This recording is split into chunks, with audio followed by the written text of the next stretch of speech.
The government has formed yesterday a task force. Well, they kind of recognise that they don't have all the answers. They don't have all the answers. They're going to be surprised. So I think it might be good. I'm surprised they didn't invite you and I to sit on this task force. Well, they've asked people that they think are smarter than we are, but yes. more critical than we are. Well, it's always the same people, unfortunately. I mean, you have Victor Fung, who chairs nearly every government entity, and if it's not him, it's Ronald Darcully or someone like that.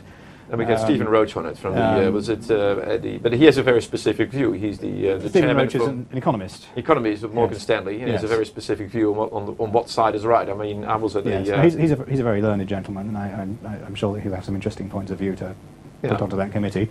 But the key thing is to resist calls for heavy intervention. And the last thing they want is the government to wade into the stock market again. They have no excuse to do that.